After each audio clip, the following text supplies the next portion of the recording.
Hello friends, स्वागत है आप सबका आपके अपने चैनल वेद एकेडमी में। आज की वीडियो में हम कक्षा 12 हिस्ट्री के प्रश्न बैंक आपको प्रोवाइड कर रहे हैं। देखिए, एमपी बोर्ड की जो ऑफिशियल स्टेटमेंट थी उसमें कहा गया है कि जो भी आपके प्रश्न बैंक में क्वेश्चन अपलोडेड हैं उनसे ही आपके एग्जाम में आएंगे क्वेश्चंस। तो इसको आपको अच्छी तरीके से प्रिपेयर कर लेना है। अगर आपका रिस्पॉन्स अच्छा रहता है तो हम ऑब्जेक्टिव और दूसरे सब्जेक्ट के क्वेश्चंस भी जल्दी से जल्दी प्रोवाइड करने की कोशिश करेंगे। उसके लिए आपको वीडियोस को ज़्यादा से ज़्यादा लोगों तक शेयर करना होगा। और चैनल अभी तक सब्सक्राइब नहीं किया है तो चैनल सब्सक्राइब जरूर कर लेना, ताकि जो भी न्यू अपकमिंग वीडियोस आए उनके नोटिफिकेशन आप तक सबसे पहले पहुंच सके। तो चलिए वीडियो स्टार्ट करते हैं।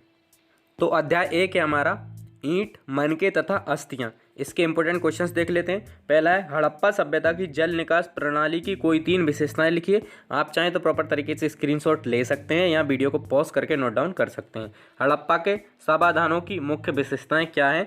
फायोन्स क्या है, ये कहाँ मिलते हैं? अबतल चक्कियों का क्या उपयोग था? तो ये 4 क्वेश्चंस हो गए। आगे चलते हैं। उन 6 स्थलों के नाम बताइए जहां हड़प्पा संस्कृति उन्नत और परिपूर्ण थी। संबंधित प्रदेशों के नाम बताइए। अभिलेख किसे कहते हैं? इनका क्या महत्व है? हड़प्पा सभ्यता का सबसे अनूठा पहला गृह स्थापत्य का विकास था। इस कथन को प्रमाणित कीजिए। सिंधु सभ्यता की नगर योजना पर प्रकाश डालिए। उसके बाद नेक्स्ट है, सिंधु सभ्यता के धार्मिक जीवन की विवेचना कीजिए। हड़प्पा सभ्यता में शिल्प उत्पादन के लिए आवश्यक कच्चे माल की सूची बनाइए और ये किस प्रकार किए जाते होंगे। तो यहाँ पर हमारा अध्याय 1 एंड होता है। अब चलते हैं हम अध्याय 2 की तरफ। अध्याय 2 है हमारा राजा, किसान और नगर। इसके इंपॉर्टेंट क्वेश्चंस देख लेते हैं। पहला है, मगध साम्राज्य के उत्थान के कोई 3 कारण बताइए। 16 महाजनपदों के नाम लिखिए। अशोक के धम्म से आप क्या समझते हैं? मौर्यकालीन इतिहास के प्रमुख स्रोत बताइए। उसके बाद नेक्स्ट है, कलिंग युद्ध का अशोक पर क्या प्रभाव पड़ा? मौर्य प्रशासन का वर्णन संक्षेप में करें। इतिहास लेखन में अभिलेखों का महत्व लिखिए। उत्तर मौर्यकाल में विकसित राजस्व के विचारों की चर्चा कीजिए। उसके बाद नेक्स्ट क्वेश्चन है, खरोष्टी लिपि को कैसे पढ़ा गया समझाइए। महाजनों के विकास के साथ साथ राजा और प्रजा के संबंध क्यों बिगड़ते चले गए। यहाँ पर हमारा अध्याय 2 एंड हो जाता है। अब हम चलते हैं अध्याय 3 की तरफ। अध्याय 3 है, बंधुत्व, जाति तथा वर्ग। तो इसका पहला क्वेश्चन है, परिवार और बंधुता के बारे में क्या जानते हैं बताइए। सातवाहन शासकों के अंतर्गत माताएं किस प्रकार महत्वपूर्ण मानी जाती थीं, उदाहरण दीजिए। लोगों को गोत्रों में वर्गीकृत करने की ब्राह्मणीय पद्धति की व्याख्या कीजिए। महाभारत का समालोचनात्मक संस्करण किस प्रकार तैयार हुआ। यहाँ तक हमारे 4 क्वेश्चंस हो गए। आप स्क्रीनशॉट ले लीजिए। उसके बाद हम आगे बढ़ते हैं। नेक्स्ट क्वेश्चन है, एकलव्य की कथा पर अपना दृष्टिकोण प्रस्तुत कीजिए। स्त्री धन को परिभाषित कीजिए। मनुस्मृति में चांडालों के क्या कर्तव्य बताए गए हैं। महाभारत की मूल कथा का संबंध किससे है। अब हम आगे बढ़ते हैं। कौरव और पांडवों के मध्य युद्ध के क्या कारण थे। जाति व्यवस्था की कोई 3 दोष बताइए। देखिए, यहाँ पर हमारा अध्याय 3 एंड हो जाता है। अध्याय 4 की तरफ चलते हैं। अध्याय 4 है हमारा विचारक, विश्वास और इमारतें। तो इसका पहला क्वेश्चन है, साल भंजिका कौन थी? ऐसे 4 सामूहिक समूहों के नाम बताइए जिनमें से बुद्ध के अनुयायी आए। महात्मा बुद्ध के उपदेशों का वर्णन कीजिए। सांची के स्तूप का परिचय दें। इसके संरक्षण में भोपाल की बेगमों ने क्या भूमिका निभाई। उसके बाद नेक्स्ट है, स्तूप क्यों और कैसे बनाए जाते थे, स्पष्ट करें। बुद्ध की प्रथम संसार यात्रा से उनका जीवन कैसे बदल गया, वर्णन कीजिए। उपनिषद के बारे में बताइए। हीनयान और महायान में अंतर स्पष्ट कीजिए। उसके बाद नेक्स्ट क्वेश्चन है, भगवान महावीर की शिक्षाओं की व्याख्या कीजिए। सांची क्यों बच गया जबकि अमरावती नष्ट होगा, स्पष्ट कीजिए। तो यहाँ पर हमारा अध्याय 4 भी एंड हो जाता है। अब हम चलते हैं अध्याय 5 की तरफ। अध्याय 5 है, यात्रियों के नजरिए। इसका पहला क्वेश्चन देख लेते हैं। पहला क्वेश्चन है, हिंदू, हिंदुस्तान, हिंदवी शब्द किस प्रकार प्रचलन में आए। क्या धर्म से कोई संबंध था इनका, स्पष्ट कीजिए। संस्कृत भाषा के विषय में अल बरूनी ने क्या लिखा। सती प्रथा के कौन से तत्वों ने बर्नियर का ध्यान अपनी ओर खींचा। मॉन्टेस्क्यू का प्राच्य निरंकुशवाद क्या है। उसके बाद हम आगे चलते हैं। इब्न बतूता ने भारत की संपन्नता के क्या कारण बताए। महिला दासों के संबंध में इब्न बतूता ने क्या वर्णन किया। इब्न बतूता ने दिल्ली का वर्णन किस प्रकार किया। उन कारणों की व्याख्या कीजिए जिनके फलस्वरूप अल बरूनी ने भारत की यात्रा की। उसके बाद नेक्स्ट क्वेश्चन है, इब्न बतूता ने मध्यकालीन भारत की डाक प्रणाली की क्या विशेषताएं बताई हैं? बर्नियर द्वारा राजकीय कारखानों के संबंध में क्या वृत्तांत लिखा गया है? तो अध्याय 5 यहाँ पर हमारा एंड हो जाता है। अध्याय 6 की तरफ चलते हैं। अध्याय 6 भक्ति सूफी परंपराएं। तो इसका पहला क्वेश्चन है, मातृगृहता से आप क्या समझते हैं? शेख निजामुद्दीन औलिया के बारे में आप क्या जानते हैं? इस्लाम धर्म की उन विशेषताओं को प्रतिपादित कीजिए जिनकी मदद से यह धर्म समूचे उपमहाद्वीप में फैल गया। गुरु नानक की शिक्षाओं का वर्णन कीजिए। उसके बाद नेक्स्ट है, मसनबी का किससे संबंध था?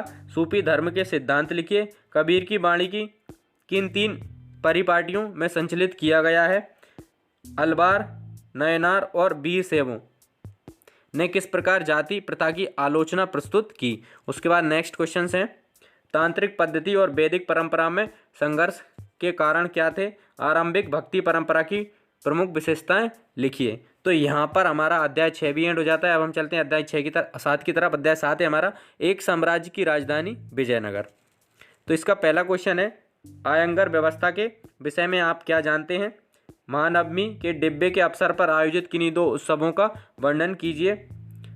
विरूपाक्ष मंदिर की विशेषताओं को स्पष्ट कीजिए। विजयनगर शासकों ने वर्षा जल संचय के लिए क्या कार्य किए? देखिए, आप प्रॉपर तरीके से स्क्रीनशॉट लेते चलिए, वीडियो को पॉज करके नोट डाउन करते चलिए। उसके बाद नेक्स्ट है, विजयनगर साम्राज्य के पतन के क्या कारण थे? विजयनगर की न्यायंकर व्यवस्था क्या थी? कृष्णदेवराय तृतीय को विजयनगर के शासकों में महान शासक क्यों समझा जाता है? विजयनगर साम्राज्य के व्यापार का वर्णन कीजिए। उसके बाद नेक्स्ट क्वेश्चन है, अमर नायक के कार्य लिखिए। विजयनगर की किलेबंदी कैसी थी? विवेचना कीजिए। यहाँ पर हमारा अध्याय 7 भी एंड होता है। अब हम चलते हैं अध्याय 8 की तरफ। अध्याय 8 है हमारा, किसान, जमींदार और राज्य। तो इसका पहला क्वेश्चन है, मनसबदारी व्यवस्था क्या थी? शराब कौन थे और क्या कार्य करते थे? भ्रष्ट मंडल या मुकद्दम क्या गड़बड़ी करते थे? जिन्स ए कामिल को मुगल काल में क्यों महत्व दिया जाता है? उसके बाद आगे चलते हैं, मुगल काल में महिलाओं का कृषि कार्य में क्या योगदान था? ग्राम पंचायतों की आय के स्रोत क्या थे? जाति पंचायतें क्या थीं? इनके कार्य लिखिए। जजमानी व्यवस्था का अर्थ स्पष्ट कीजिए। उसके बाद नेक्स्ट है, मुगल कालीन भारत में किस प्रकार की फसलें अधिक उगाई जाती थीं और क्यों? भारतीय समाज में तंबाकू की फसल का प्रसार किस प्रकार हुआ? तो यहाँ पर हमारा अध्याय 8 भी एंड हो जाता है। अब हम चलते हैं अध्याय 9 की तरफ। अध्याय 9 है, राजा और विभिन्न वृत्तांत। तो इसका पहला क्वेश्चन है, बादशाह नामा पर संक्षिप्त टिप्पणी लिखिए। झरों का दर्शन क्या है? शाहजहां का काल मुगल काल का स्वर्ण युग था, स्पष्ट कीजिए। जैसुइट धर्म में अकबर को रुचि थी, क्या आप इससे सहमत हैं? उसके बाद नेक्स्ट क्वेश्चन से हमारे, तख्त ए ताउस का संक्षिप्त विवरण दीजिए।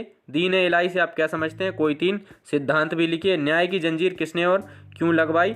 सफावी व मुगलों के बीच के संघर्ष को समझाइए। उसके बाद नेक्स्ट क्वेश्चन से हमारे, मुगल बादशाहों द्वारा इति व्रत क्यों तैयार करवाए जाते थे?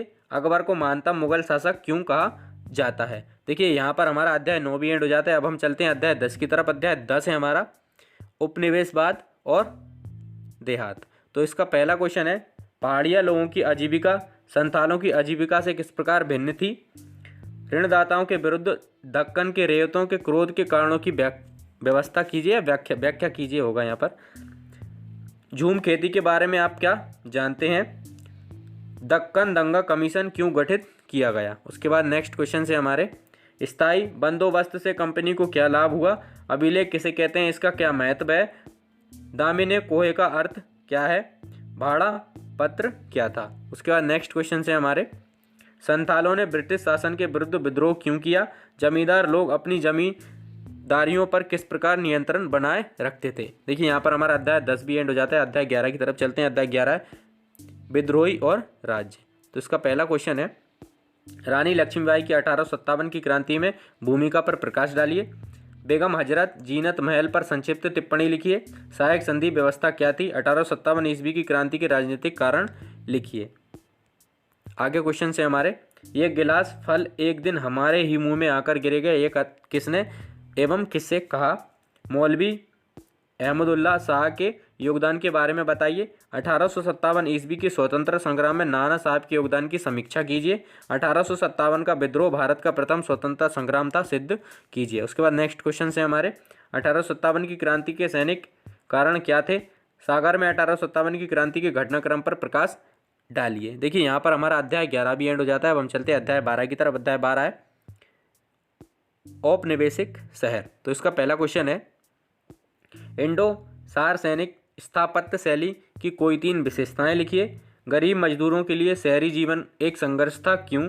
मद्रास, कलकत्ता तथा मुंबई मूलतः कैसे शहर थे, ये महत्वपूर्ण कैसे बन गए। दिल्ली में नगरीकरण की प्रक्रिया को समझाइए।